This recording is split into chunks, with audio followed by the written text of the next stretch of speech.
En Vizcarra vamos a conversarlo esta noche con el congresista Richard Arce de Frente Amplio porque se está apoyando esta decisión de interpelación, ¿verdad? ¿Cómo está? Buenas noches, bienvenido, muchas gracias por estar con nosotros. Muy buenas noches, muchas gracias por la invitación, con mucho gusto, como siempre, para dialogar con la prensa.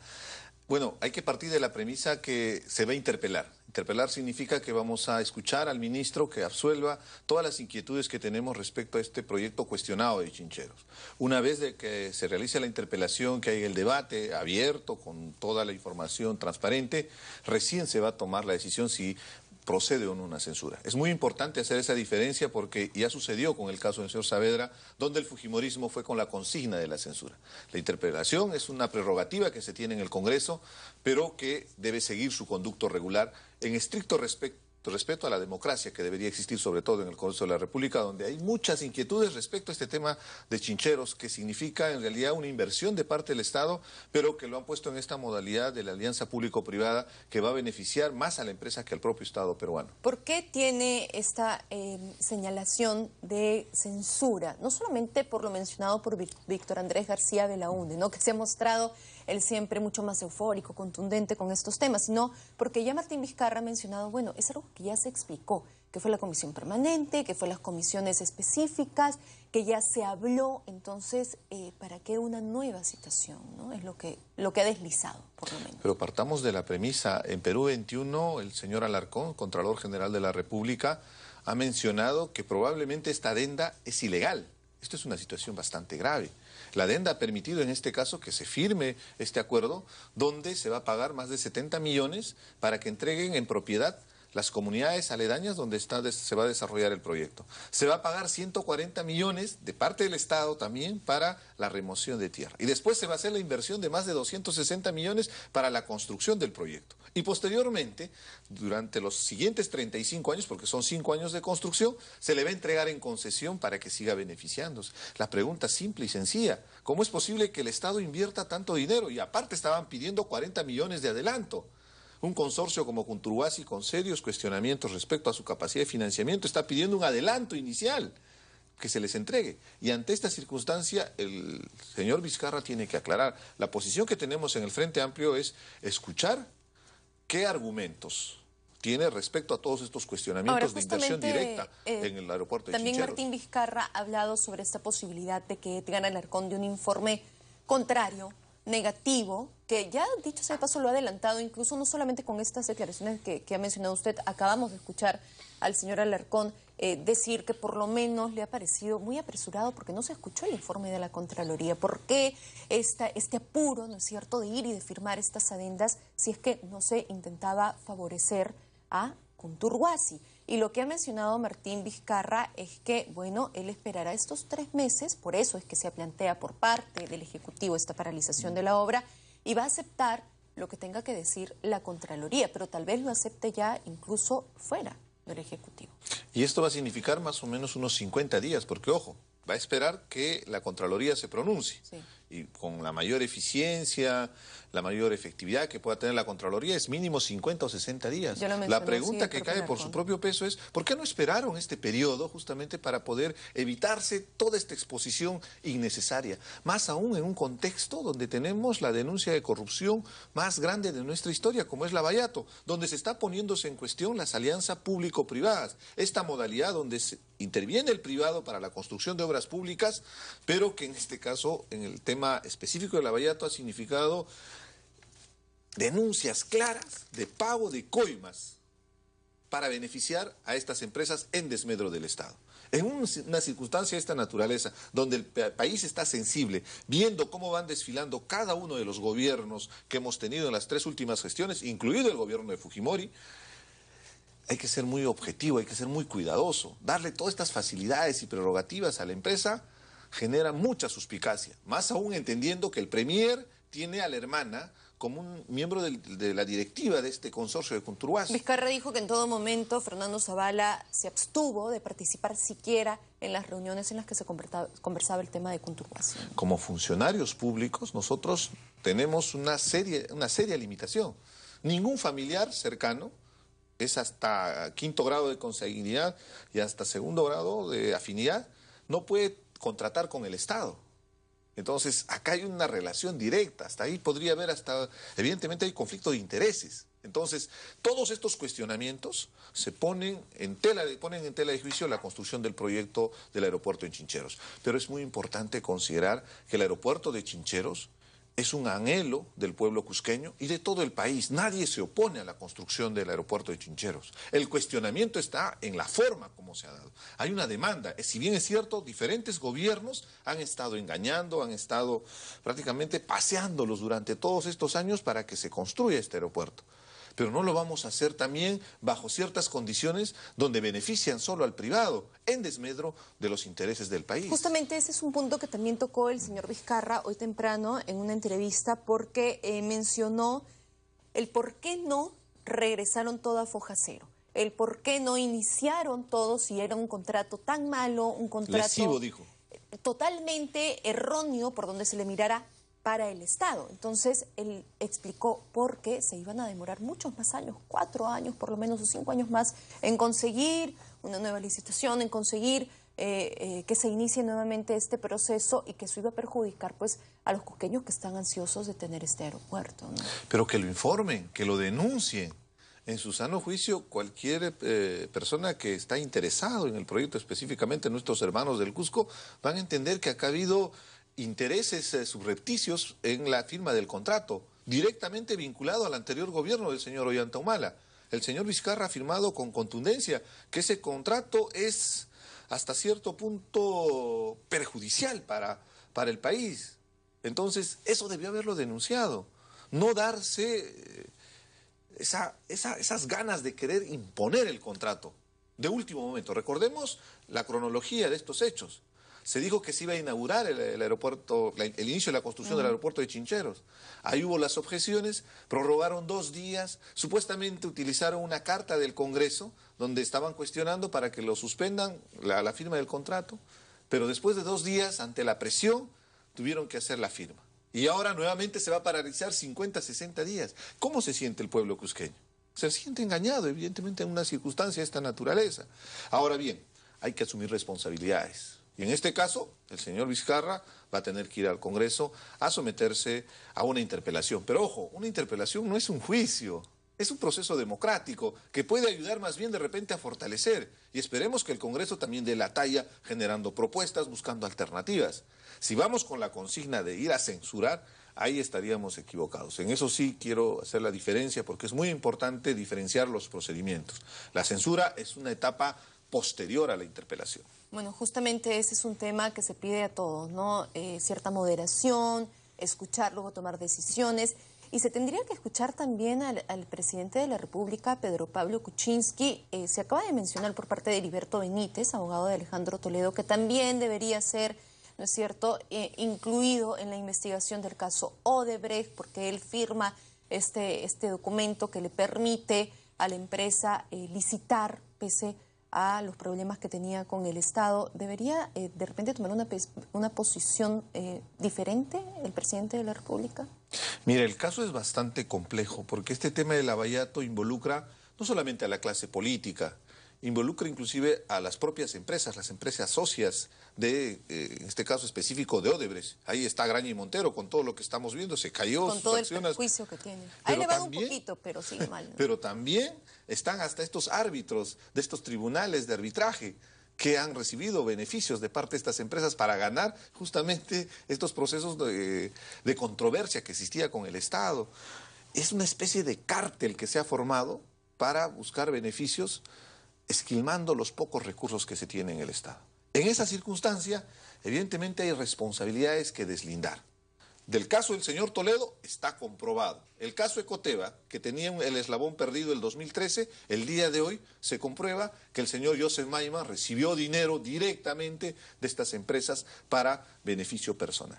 Y por eso viene toda la denuncia. Y estos beneficios justamente han sido para el señor Toledo. El señor Joseph Maiman triangulaba el dinero, han recibido en Inglaterra un dinero, trasladaron hasta Israel y de Israel a Costa Rica para de ahí hacer las compras que ya todos conocemos de la casa en Casuarinas, pagar las hipotecas, comprar estas oficinas en Surco. Y beneficiario directo el señor Alejandro Toledo. Pero para hacer los procedimientos de la entrega del IRSA Sur, que es la carretera transoceánica, ha habido una serie de procedimientos y decretos de urgencia que se han hecho con una celeridad impresionante. ¿Qué es lo que y vemos hayan en Cundugüasi, firmado, más o menos? exactamente. Bueno, si le hacemos un paralelo símil ahí, claro, entre estas dos circunstancias, justamente ahí viene el cuestionamiento. No queremos que se repita. Y ahí el gobierno debió haber tenido un tino, una muñeca política para manejar de alguna manera la presión que tiene de parte de la población que exige un proyecto, pero hagámoslo bien. Ya tenemos el antecedente. La información está de conocimiento público desde que el 21 de diciembre en Estados Unidos dijeron que hay más de 788 millones de dólares que ha pagado las empresas brasileñas, en este caso Odebrecht, a diferentes países, y de los cuales 29 millones de dólares le corresponde al Perú. ¿Y debería estar investigado también Justamente el presidente ahí quería de la llegar. República? Si el presidente de la República está involucrado, dejemos a la Fiscalía que haga el trabajo, definitivamente va a tener que él aclarar y deslindar cualquier tipo de responsabilidad. Yo soy muy respetuoso de la investidura del presidente y sobre todo lo que representa y lo que representaría en un escenario donde él estaría involucrado en un caso de corrupción. Pero ahí hay que ser claros y frontales. Si hay involucramiento en casos de corrupción, tiene que caer, caiga quien caiga. Así sea de derecha, así sea de izquierda, acá no hay color político. La responsabilidad directa en los casos de corrupción tiene que ser asumida por los políticos que en este caso han transgredido algo básico, que es el tomar los dineros de un país que tiene tantas necesidades. Los índices de pobreza, de desnutrición, de exclusión, exigen una serie de obras. El día de hoy dijo el propio Kuczynski que hay una brecha de cerca de 50.000 millones de soles de inversión para la construcción de colegios. Imagínense, con el dinero que han sobrevaluado era fácil solucionar muchos de los problemas del país. Muchísimos temas económicos que también dañan a nuestro país por todo este caso. En el tema específico de Pedro Pablo Kuczynski, podría ser un tema esta firma que le da la posibilidad a Odebrecht de participar, pero también lo que se le cuestiona es que no firmó el SNIP específicamente porque parece que se habría hecho el de la vista gorda, que no podría ser incluso considerado delito. Y ahí también vemos lo que sucede con Nadine Heredia y Ollanta Humala. Delito o no, irregularidades o no, es un proceso que está fuera, por lo menos, de las normas y fuera de las leyes. ¿Cómo ve el caso de Nadine Heredia y Ollanta Humala? Lo que veo con lo que va saliendo hoy día es que permanentemente ellos están utilizando estratagemas legales, leguleyadas, con sus abogados. El día de hoy, Ollanta Humala está en este tema de solicitar que no necesariamente pida autorización al Poder Judicial para poder salir del país. Y a mí me parece hasta una falta de respeto en un escenario donde ya está comprobado que han recibido 3 millones de dólares. Coinciden las agendas de Nadine con las agendas del señor Odebrecht y con la declaración del señor Barata. Hay un elemento de prueba real que involucra a la expareja presidencial. Entonces, estar buscando alguna estrategia legal nos hace recordar el tema de las agendas. Recordemos, en un principio negaba que eran sus agendas, a pesar de toda la información que existía en esos documentos, donde habían datos hasta personales, familiares. En una agenda personal definitivamente hay datos muy precisos. Entonces, negar ese tipo de información para luego aceptarlo. Para luego, después, cuando ante tanta evidencia... No tenía otra salida tampoco, ¿no? Justamente. ¿Y cuál fue la estrategia? Legal. Y para dilatar el proceso judicial. Ambos al Congreso de la República también. La Comisión Lavallato está viendo justamente esa posibilidad, que sean citados, que vayan y den su testimonio, ¿no? No solamente en la Comisión Lavallato, hay muchos casos. Por ejemplo, yo soy miembro titular de la Comisión de Defensa y ahí estamos viendo el tema de la compra del satélite. En su momento citamos al señor Ollanta Humala y tal vez volvamos a citar en función de las informaciones que vamos recopilando. Pero ahí hay otra sobrevaloración en la adquisición de este satélite que pudo haber costado la mitad del precio y que no está siendo utilizado en un escenario como el actual, donde tenemos problemas de la naturaleza que nos podrían ayudar a prevenir y sobre todo a movilizar los pocos recursos como una estrategia de prevención de desastres. Fíjense a qué extremo llega cuando hay la corrupción y cómo perjudica al final al país este tipo de actitudes de parte de nuestra clase política. Yo le pregunté específicamente por la Comisión Lavallato para ver cuál es su opinión acerca de los avances que se tienen, porque en un momento cuestionó pues la participación del señor Castro, ¿no es cierto?, prácticamente impuesto, dijo usted, por el señor Marco Arana. ¿Está cumpliendo un buen papel? ¿o no? Mire, en realidad había una diferencia respecto a la elección del señor Castro como miembro titular. Ante esa realidad lo que hemos hecho es participar activamente. Yo y el congresista Quintanilla participamos activamente en la Quienes en algún comisión momento Lavallato. también quisieron formar parte No, porque de nos la correspondía, comisión, fuimos ¿no? los que Claro. solicitamos y debimos haber estado en la comisión, pero eso pasa a un segundo plano. Este tipo de diferencias que tenemos dentro de nuestras bancadas, dentro de las organizaciones políticas, pasan a un segundo plano. Acá tenemos que poner en prevalencia el interés nacional. Y el interés nacional está exigiendo que este ambiente de impunidad de una vez por todas desaparezca y que caigan los peces gordos, los responsables directos de este mega escándalo de corrupción que involucra a toda la clase política y de alguna manera pone en cuestión a todos los políticos. La población, el ciudadano de a pie que nos está viendo en este momento, dice que con toda esta información, que todos los políticos estamos involucrados.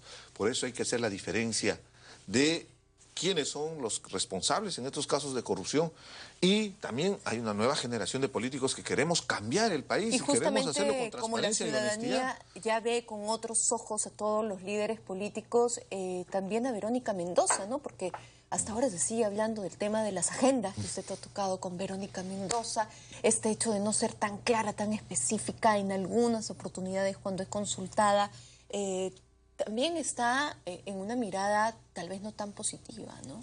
Pero hagamos la aclaración.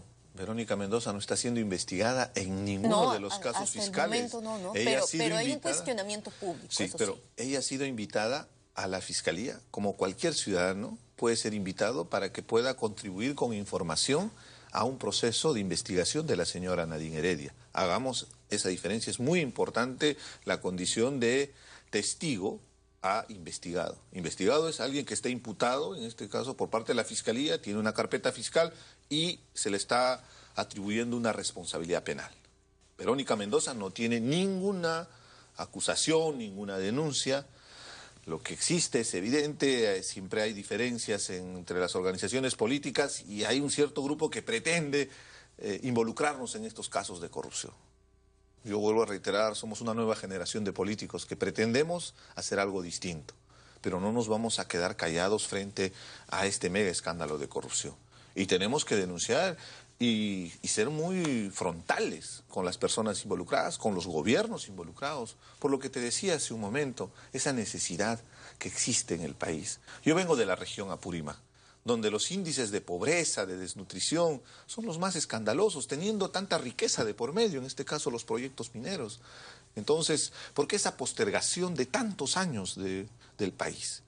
Es ahí donde uno se da cuenta, la corrupción es uno de los males endémicos que existe en el país, que no permite redistribuir adecuadamente esos pocos recursos que tiene, para que se beneficien unos cuantos sinvergüenzas. Verónica Mendoza, Keiko Fujimori, que son dos figuras femeninas importantes en la política, en algún momento sí fueron criticadas, una por ir a esta marcha contra la corrupción, supuestamente por querer aprovechar esa situación, Keiko Fujimori también por querer aprovechar el tema de las inundaciones, los huecos en el norte, para sacar provecho personal, pero en general, excepto Keiko, que tiene algunas declaraciones a través de las redes sociales, Verónica Mendoza tampoco se le ve sumamente activa, ¿no? En este proceso. ¿Cuál es la situación de ella ahora? No, al contrario, la semana pasada hicimos una conferencia de prensa donde expusimos nuestra posición y sobre todo nuestro paquete de proyectos de ley para la lucha frontal contra la corrupción.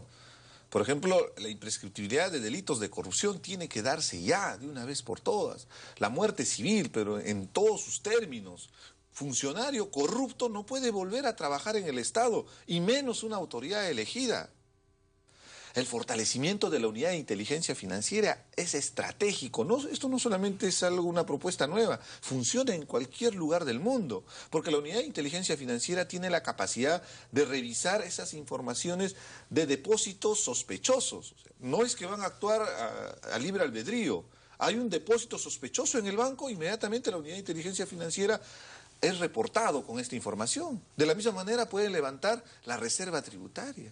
Recuerde bien cuando dicen que, bueno, yo he dado consultorías, he dado conferencias, he cobrado 50.000, he cobrado $100.000. esto tiene que estar corroborado con la SUNAT. Debe haber un pago de impuesto para decir, sí, efectivamente, tú has cobrado 50.000 y has pagado tu impuesto. Es muy importante que la unidad de inteligencia financiera esté fortalecida y que tome la decisión directa, no a través del Poder Judicial. Y ojalá que se consiga algo específicamente en este Congreso. Ya el tiempo se nos termina rápidamente, pero para concluir, ¿por qué cree que en la Comisión de Ética se ha querido este blindaje que usted ha hecho mención también a Kenji Fujimori? ¿Por qué no actuar de otra manera? Si me permite, solo para terminar el otro tema, no nos estamos quedando ahí, estamos organizando un evento anticorrupción, estamos invitando al señor Petro de Colombia, que fue alcalde de Bogotá, que fue el primero que denunció el tema de estas empresas del lavallato en Colombia para este jueves a las 5 de la tarde en el Congreso de la República en la Sala Carmona. Entonces, estamos haciendo este tipo de actividades justamente para que la población pueda conocer. Regresando al tema de ética, la Comisión de Ética, bueno, viene revisando diferentes casos. En el caso específico del señor Kenji Fujimori, la denuncia es que ha hecho donaciones en el periodo de la semana de representación. Pero ese tipo de relacionamiento con la población, que le llamamos clientelaje político, no es el más adecuado para un congresista. Y en la semana de representación nosotros vamos a rendir cuentas, nosotros vamos a informar a la población qué estamos haciendo, a la población que nos ha elegido, y también a levantar demandas. No vamos a hacer regalos. Si bien es cierto, viene de su bolsillo, pero hay que ser muy responsables. El Congreso tiene que ser reconocido por el nivel del debate, por la capacidad de propuesta y sobre todo por levantar la agenda nacional, no por los regalos y los tuppers que podemos entregar en cada actividad proselitista. Bueno, igual es la ciudadanía la que a veces termina juzgando más, ¿no?, que de repente algunas instancias No, pero es una falta de respeto a la pobreza del país. Hay muchas necesidades. Y eso se ve, y la ciudadanía seguramente será quien juzgue. Muchísimas gracias por haber estado con nosotros esta noche. No, gracias más bien a ti por la oportunidad. Nosotros a las 8:38 hacemos una pausa rapidito, regresamos.